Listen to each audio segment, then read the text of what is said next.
Bienvenue à tous. Ce qu'on vous propose, c'est tout d'abord de faire une très rapide, succincte présentation de, l'ONG Baroudeurs de l'Espoir et d'en venir, assez directement à ce qui, nous amène aujourd'hui, la présentation d'un trek sportif et solidaire pour l'enfance qui s'appelle donc Amalia. Amalia, ça vient du mot amal et ça veut dire l'espoir en arabe.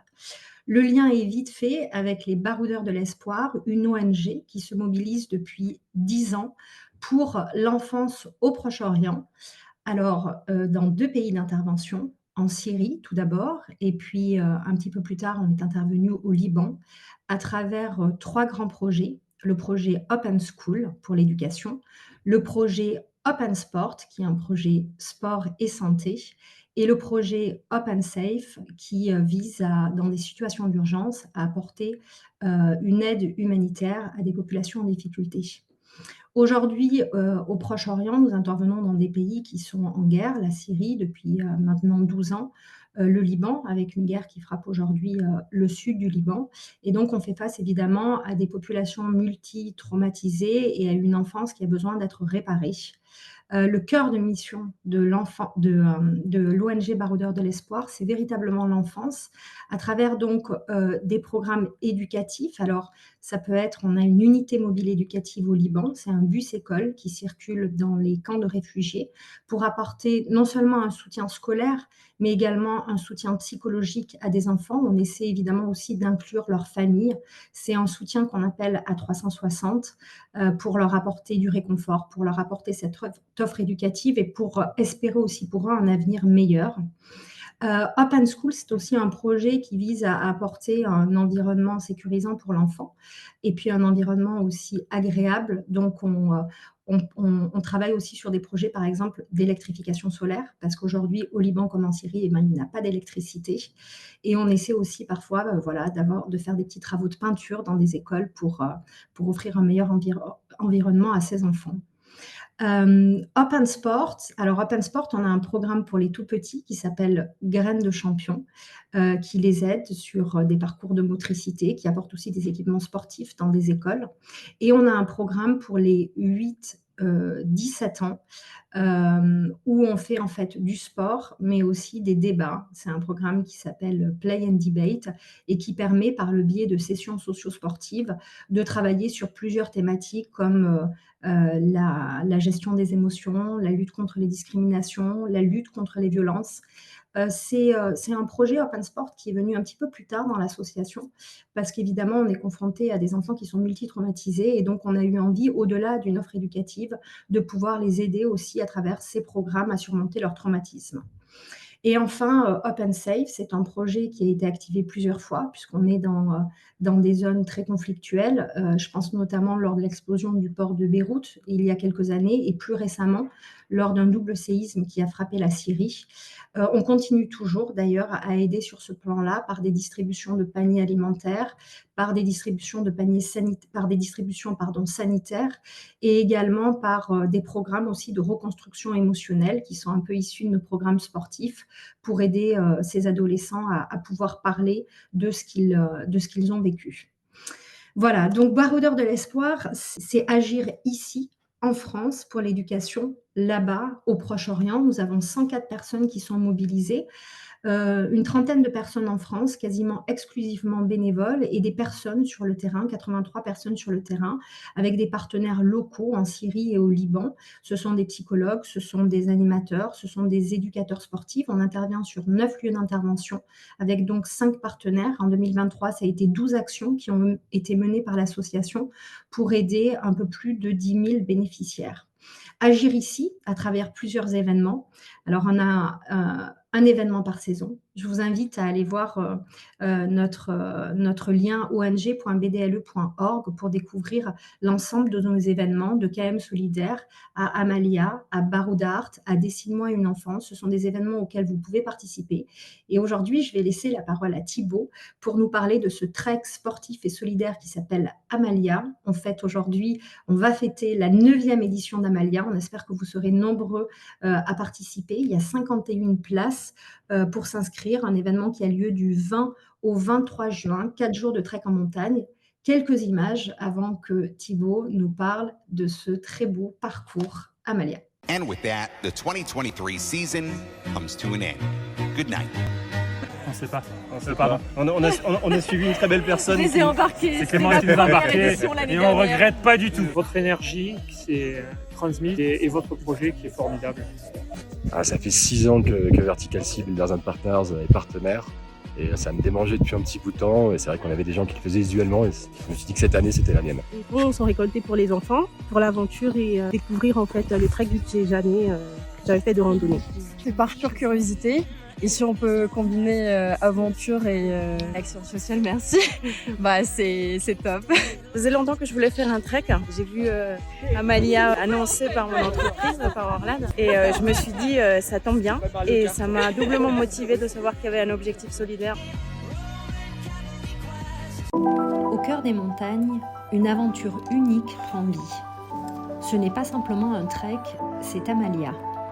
Une aventure humaine hors norme de 4 jours où des marcheurs se dépassent pour l'éducation de milliers d'enfants au Proche-Orient.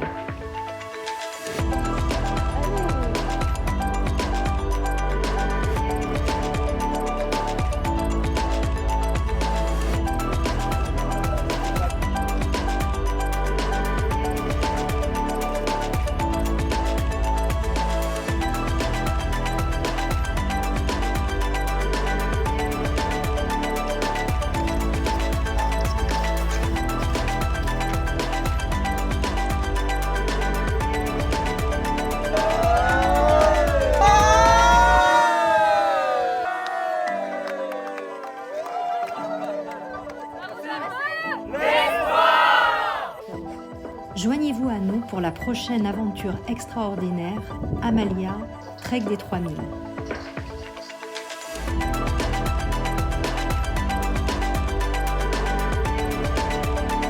Amalia, une histoire d'espoir, de solidarité et d'amour infini.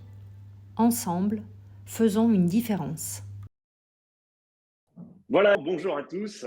Donc, je suis ravi de vous présenter Amalia, la 9e édition, qui aura lieu du 20 au 23 juin dans les Pyrénées, autour de Pont d'Espagne, près de Cauterets. Donc, vous avez pu voir dans la vidéo, je l'espère, les images de l'édition 2023, qui était également dans les Pyrénées. Et nous avons choisi cette année de repartir dans les Pyrénées avec le même groupe de guides, pour ceux qui connaissent, qui nous sommes très bien entendus et qui ont complètement compris le projet de l'association, comme a pu le présenter Diane.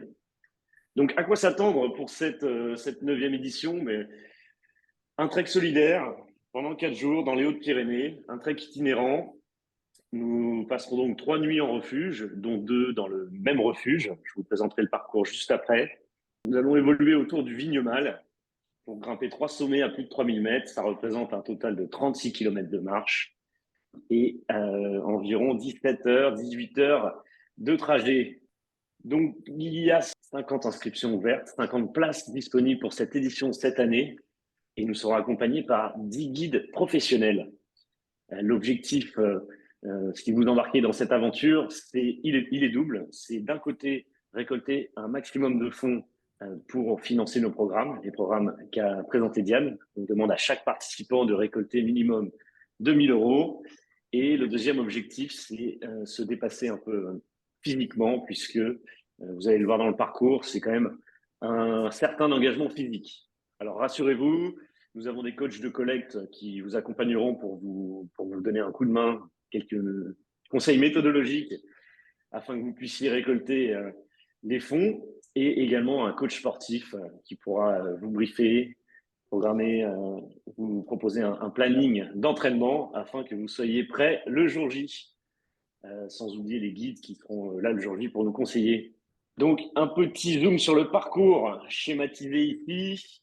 On part de Pont d'Espagne, qui est le point de départ de nombreuses randonnées dans cette région, pour aller le jeudi après-midi dormir au refuge des Houlettes de Gaume, depuis lequel nous aurons une magnifique vue sur le Grand Vignemale, qui est un sommet culminant à plus de 3200 mètres dans les Pyrénées, que l'on ne va pas grimper. On va grimper le vendredi le Petit Vignemale et le samedi, nous allons graviter autour du Grand Vignemale, qui est trop technique pour qu'on puisse engager un groupe de 60 personnes dessus. Donc, nos guides nous ont proposé d'aller jusqu'au pic de Montferrat et pic de Cerbiona, qui sont très jolis et desquels on pourra admirer de super paysages. Donc, de nuit au refuge de Bécélence, qui est perché au milieu des glaciers des Pyrénées. Et enfin, dimanche, un retour jusqu'à Pont d'Espagne. Donc, qu'est-ce que c'est? C'est 4 jours absolument magnifiques avec des paysages à couper le souffle, un dépassement de soi, puisque la montagne, c'est exigeant, on est tributaire des conditions météorologiques, on est tributaire de notre environnement.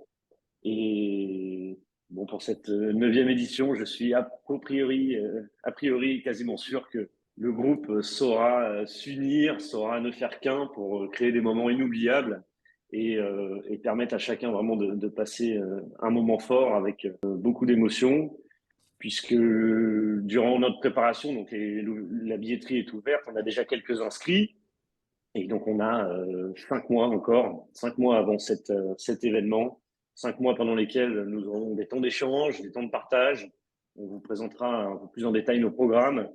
Et donc il y a vraiment une connexion qui se crée avec nos partenaires sur le terrain et les enfants pour lesquels nous avons développé des programmes qui, malgré la distance, on arrive à créer une certaine proximité. Vous verrez, il nous envoie beaucoup de vidéos. On arrive à comprendre leur quotidien qui n'est pas facile. Et donc, il y a vraiment il y a quelque chose qui se crée, une ambiance qui se crée de solidarité et de dépassement. Et c'est ce qui fait toute la beauté d'Amalia. Donc voilà pour le parcours. Maintenant, comment s'inscrit-on? C'est très simple. Pour s'inscrire, vous vous rendez sur le site amalia.bdle.org, que je vais vous montrer tout de suite. Il est là, voilà, vous le voyez.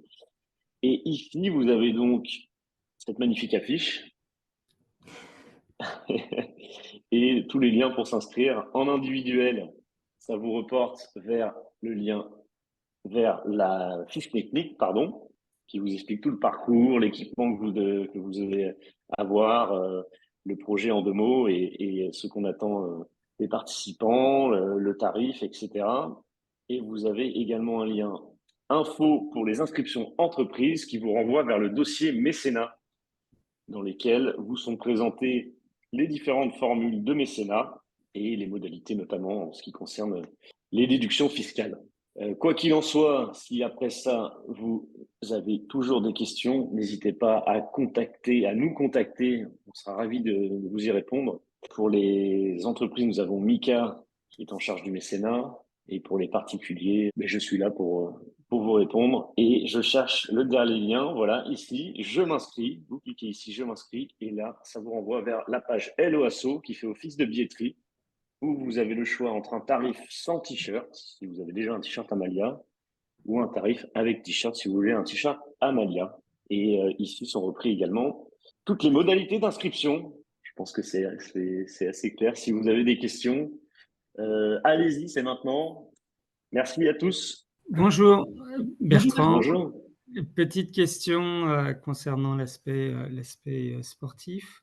Du coup, on marche sur un glacier, j'ai pas compris. Je voyais de la neige au loin, mais en termes d'équipement, comment ça se passe? Et de conditions météo, même si c'est compliqué de savoir. Très bonne question, Bertrand. Le premier jour, on monte aux Houlettes de Gaume. Et ensuite, quand on arrive à Bécélence, effectivement, il y a un glacier sur toute une zone autour du refuge de Bécélence, pic de Cerbiona, Grand Vignemale. Et donc, nous allons traverser une partie de ce glacier. On va le contourner à certains moments et on va le traverser également à un autre moment. Pour cette partie-là, le matériel nous sera prêté par les guides, à savoir des crampons, des piolets, oui c'est ça, et des piolets, pardon, et également des cordes. On sera encordé si nécessaire pour effectuer cette partie un peu technique. Donc en termes d'équipement, tout est détaillé dans le guide d'inscription. On demande des bonnes chaussures de marche à tige haute sur lesquelles on peut fixer des crampons, alors manuels ou semi-automatiques si vous avez. Ça, c'est des détails qu'on vous demandera une fois que vous serez inscrit.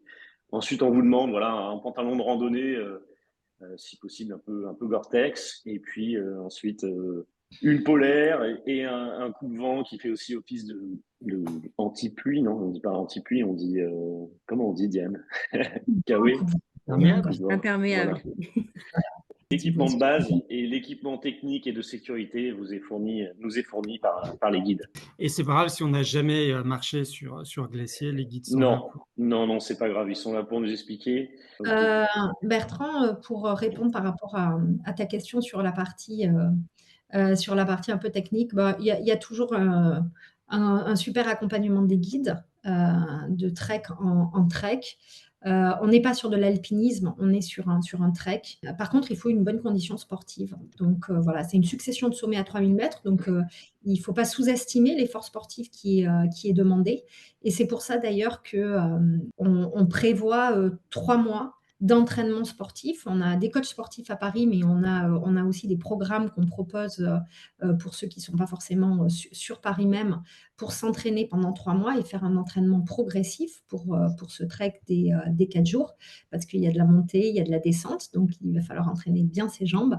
Et c'est aussi, comme disait Thibaut, un moyen pour l'association de lever les fonds. Donc, il y a également 3-4 mois de collecte. Donc, j'en profite juste pour dire par rapport aux inscriptions. En général, enfin jusqu'à maintenant, à peu près, il faut se dire que d'ici fin février, on aura l'équipe au complet. Parce que la plupart des personnes, alors les entreprises, on a déjà pas mal d'entreprises qui se sont positionnées pour notre Trek Amalia. Donc on sait que grosso modo, même si on laisse la billetterie ouverte, on va dire, si on laisse la possibilité jusqu'en mars, on sait qu'en février, on a en général la cinquantaine de participants qui est avec nous pour commencer et pour être suivi aussi par nos équipes, parce que comme disait Thibaut, pendant 3 mois, 4 mois, on va évidemment beaucoup échanger, aussi bien sur des conseils sportifs que sur les conseils équipements. On aura des réunions spéciales dédiées pour préparer tous ensemble ce trek des 4 jours. Pour bien comprendre encore, quand on s'inscrit de manière individuelle, du coup, on a 500 € à payer environ. Et en parallèle, c'est ça, il faut récolter 2000 €. Voilà, il y a une collecte pour l'association qui a été fixée à 2000 €. Une petite précision sur la participation aux frais que vous allez faire. Si vous atteignez votre collecte de 2000 €, il y a une déduction fiscale sur la participation aux 500 €. Donc, vous êtes déduit comme un particulier, c'est comme un don, puisque vous réalisez une collecte de fonds pour l'association. Ce n'est pas simplement une aventure sportive, c'est un défi sportif et solidaire. Donc, l'État contribue à hauteur en remboursement, une déduction fiscale de 66%. C'est considéré comme un don. À noter aussi. Du coup, il y a une déduction pour les donateurs aussi? Bien sûr, Oui. pour les donateurs qui effectuent. Alors, si vous avez en tant des donateurs particuliers, la déduction, c'est 66%. Et si vous avez des entreprises qui parrainent aussi votre trek, ce qui est aussi possible, dans ces cas-là, c'est déduit à 60%. Et petite deuxième précision, Bertrand, concernant les frais d'inscription, les 500 €, 499 ou 519 selon la formule, prennent en charge tout le trek. Pas le transport, mais voilà. Hors transport, c'est ça. Hors transport et équipement. On précise, c'est des questions qu'on nous pose en général. Voilà, on donne un point de rendez-vous et puis on demande à chacun de venir avec son matériel, hors le matériel technique que je vous ai cité, en sachant qu'il est possible de trouver du matériel prêté, puisqu'on est nombreux à avoir fait Amalia depuis 8 ans et bientôt 9 ans. Et donc, les anciens qui ne participent pas peuvent prêter du matériel pour éviter d'acheter la panoplie complète du parfait grimpeur, qui peut être assez onéreuse. Voilà. Et sur les précédentes années, 100% des inscrits 3 mois avant arrivent à lever 2000 € de collecte? Ce qui se passe, c'est que 100% tous ensemble des participants atteignent l'objectif de collecte qui a été fixé pour la globalité. Ça veut dire quoi? Ça veut dire qu'au total, on est 50 grimpeurs. L'objectif, c'est de lever juste sur la partie grimpeur 100 000 €. Ces 100 000 € ont toujours été atteints. Il y a des personnes qui n'ont pas atteint complètement leur objectif de collecte. Il y a des personnes qui les ont dépassés. Et donc, tous ensemble, on est toujours arrivé à dépasser l'objectif de collecte qui avait été fixé par l'association. Et la question qui peut être posée, c'est qu'est-ce qu'il arrive si on n'a pas atteint notre objectif de collecte? Est-ce qu'on reste en bas de la montagne? Personne n'est jamais resté en bas de la montagne, mais ce qu'on dit toujours, c'est que vous vous engagez sur un trek sportif, vous vous engagez sur un trek solidaire pour l'enfance. Donc on fait tous ensemble du mieux qu'on peut parce qu'on sait directement que les fonds que l'on récolte vont aller sur le terrain pour des programmes pour l'enfance, vont permettre de scolariser un maximum d'enfants. Et c'est notre objectif commun et c'est pour ça qu'on s'engage sur ce trek Amalia. Je rebondis sur quelques questions que je vois défiler dans le chat concernant le niveau, technicité, groupe de niveau prévu. Alors pour Flora qui a participé à l'édition de l'année dernière, on est à peu près sur le même type d'engagement. Pour ceux qui connaissent pas, évidemment, ça va pas du tout leur parler, mais à savoir que l'objectif c'est que l'événement soit ouvert au plus grand nombre. On veut pas que telle ou telle personne se dise non, j'ai pas les capacités ou j'ai le vertige ou je le sens pas. Et pour répondre à ça, il est prévu, comme l'an dernier, de faire donc une grande boucle commune et certains passages, il y aura des sortes de bifurcations avec une partie vertigineuse. Cette année, il y a une grosse partie vertigineuse pour la partie la plus engagée et une partie accessible pour les personnes au vertige. Et toujours dans le même esprit, hein, on part du même point et on arrive au même endroit le soir et on se rencontre au moins une fois dans la journée. Donc en termes de niveau, que vous dire, quelques chiffres en plus, on est quand même sur quelque chose un peu moins de 3000 mètres de dénivelé, positif et négatif, sur les 4 jours. Et donc, on commence à août. Voilà, c'est ça. Hein. Il y a de l'engagement, c'est ce que je peux dire. Il y a de l'engagement, mais ouais, ça reste engagé. Je ne sais pas si tu as d'autres questions, Naïs, auxquelles tu veux que je réponde. Je reprends le fil des questions.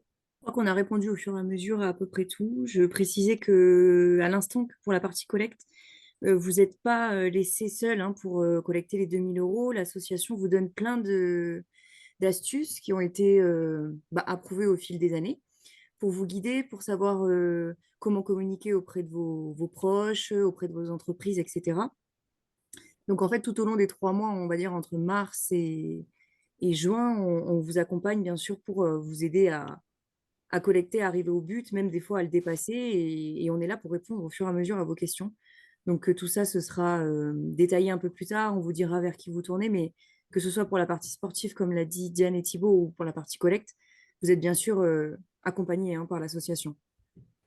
Sur la partie préparation, quand on a l'habitude de marcher un petit peu, mais pas forcément à ces altitudes-là, les mois de préparation, c'est quoi? C'est beaucoup de journées de marche qui sont conseillées? C'est des grosses journées? Ludo, qui est notre coach sportif. Tout à fait. Bonjour à tous. Oui, pour la partie sportive, je vais faire paraître un petit laïus sur les 3 mois d'entraînement à effectuer. Effectivement, c'est se bouger au quotidien. Donc ça, c'est la première chose. C'est éviter les ascenseurs et plutôt prendre les escaliers. Ça, c'est très important, les escaliers. Après, je vais avoir un petit plan, effectivement, pour peut-être faire de la course à pied, parce que, évidemment, c'est les jambes qui vont être utilisées le plus. Donc, mais c'est totalement atteignable. Il faut juste se mettre ça dans l'agenda et tenir ce qu'on veut faire. Et je crois que tu avais l'habitude de nous présenter, de nous dire qu'il fallait faire le FEPA, c'est ça, non? Tu peux nous dire en 2 mots ce que c'est?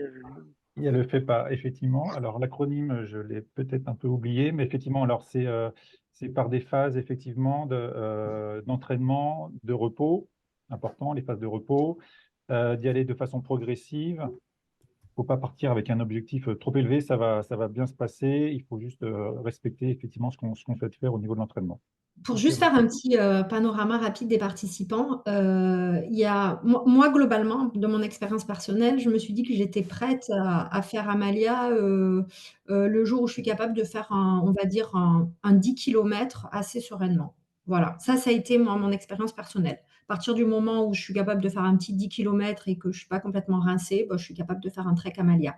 Il y a des personnes qui se sont entraînées en marchant, il y a des personnes qui se sont entraînées en courant, il y a des personnes qui ont fait ni marche ni course et qui se sont entraînées juste en faisant du vélo et le président de notre association, lui s'est entraîné en faisant de la natation. Voilà, donc et ça a très bien fonctionné et voilà. Donc c'est pas forcément, un sport en particulier, c'est en tout cas un sport qui nous aide sur la partie, on va dire, c'est sur respiration cardio. Si vous êtes sur Paris, il y a des entraînements prévus en commun. Et je crois que Naïs organise également des choses dans le sud pour marcher également dans la montagne. Alors chez nous, c'est sport tous les matins dès 5 heures. Hein, chez Tadé. Non, je plaisante. Mais oui, nous aussi, on fait des choses pour les personnes qui sont plus au sud. Des petites randos, des randos, des marches. On a un peu moins d'altitude, mais on arrive quand même à trouver. Puis le petit plus quand même, si vous participez au Trek Amalia, vous avez le savon du baroudeur qui vient s'insérer dans votre sac à dos et ça, c'est génial parce je vois qu'il y a Tadé derrière, on peut se laver avec, ça sert aussi comme dentifrice, tout ça. On a appris plein de choses sur le savon d'Adepte de Tadé. Je l'utilise tous les matins. Ça permet d'alléger votre sac. Et du coup, peut-être Thibaut rebondir là-dessus sur la partie sac à dos. Vous avez aussi dans la fiche technique et après dans les diverses communications qu'on fait, plein de conseils pour avoir le bon sac, les bons équipements, ce qu'il faut prendre, ce qu'il ne faut pas prendre. Voilà. Exactement. On vous fournit une liste d'équipements indispensables et obligatoires à avoir. Et ensuite, on vous conseille d'avoir un sac de 10 kg maximum, avec l'eau compris. Et quand vous faites votre sac, pour ceux qui n'ont pas l'habitude, on recommande de le faire bien en amont parce que l'expérience, on a tendance à trop le charger et en fait, il faut le vider au maximum, quoi. Pas besoin d'avoir toute la panoplie de confort ou les 4 ou 5 tenues de rechange qui ne sont pas du tout utiles pour ce type de trek. Une session dédiée pour vous présenter le matériel. N'est-ce pas ? Il y a des machines à laver le linge dans les refuges, n'est-ce pas ? Oui, c'est ça. Oui. Et de l'eau chaude aussi. Il y a des ballons d'eau chaude. Ils sont en train de mettre à niveau tous les refuges des Pyrénées. Ils sont tous équipés à 100% avec des baignoires, jacuzzi et eau chaude. C'est ça. Vous verrez, confort ultime.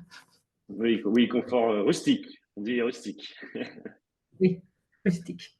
Non, mais par exemple, pas besoin de transporter de sac de couchage. Ça, c'est des choses auxquelles on peut se poser la question. Mais un drap de soie, un sac à viande suffit, puisque des couvertures sont mises à disposition dans les refuges. Des choses qui permettent d'avoir un sac assez léger.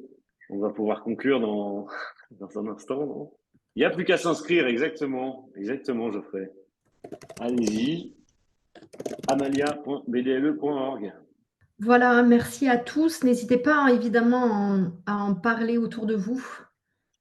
On sera ravis de vous retrouver sur cette 9e édition d'Amalia. Bienvenue aux jeunes candidats. Il n'y a pas un meilleur moment dans l'année que celui-là, hein. C'est toujours d'une intensité extrême et j'ai toujours trouvé les Amaliades les années sur l'autre les plus belles les unes que les autres. Donc venez, participez, n'hésitez pas.